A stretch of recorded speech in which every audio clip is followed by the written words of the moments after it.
તહેવારની ઉજવણી આપણે કરીએ છીએ। તો આજે આપણા હિન્દુ ધર્મનો ભાઈ બહેનનો પવિત્ર તહેવાર રક્ષાબંધન આવતીકાલે છે, પણ આગળના દિવસે આપણે ગાયત્રી પરિવાર નારણપુરા, સક્ષમ ગ્રુપ, સાથ સહકાર ફાઉન્ડેશનના ઋષિતાબેન પટેલ અને ગાયત્રી પરિવાર નારણપુરા, વિપુલભાઈ વસાવડા, કનુભાઈ પટેલ, એસબીઆઈ, વિવિધ મહેમાનો અને એમના બધા દાતાઓના સહયોગથી આપણે આજે રક્ષાબંધનનો તહેવાર ઉજવીએ છીએ।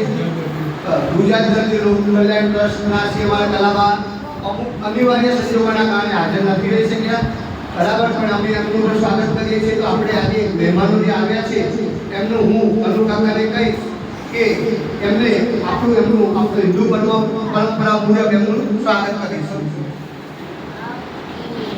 સૌપ્રથમ અમારા સક્ષમ જે દિવ્યાંગ બાળકો માટે સતત કામ કરે છે એ કૃષ્ણકાંતભાઈ પટેલ દિવાળી જે આવ્યા છે, તો કનુ કાકાને કહીશ કે આપણા ઉપસ્થિતિ એમનું સ્વાગત કરીશું। કૃષ્ણકાંતભાઈ પટેલ, સક્ષમ ગ્રુપ।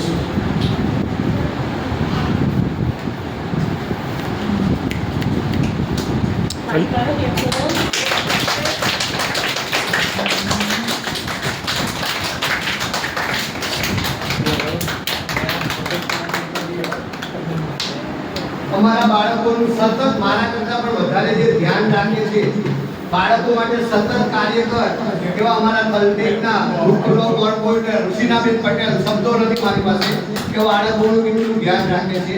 તો એમનું માસીને કહીશ કે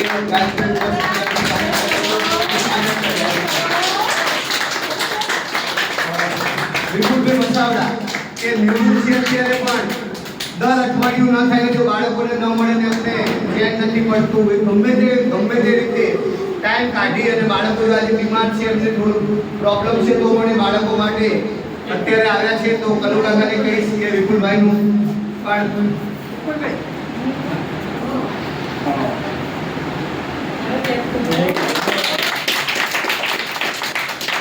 સક્ષમમાંથી અમારા જીગ્નેશભાઈ આવ્યા છે, તો જીગ્નેશભાઈ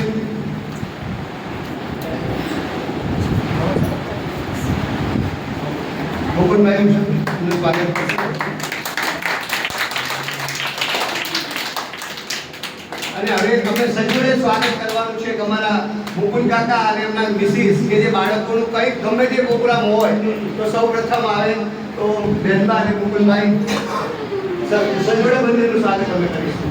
કનુ કાકાને કહું કે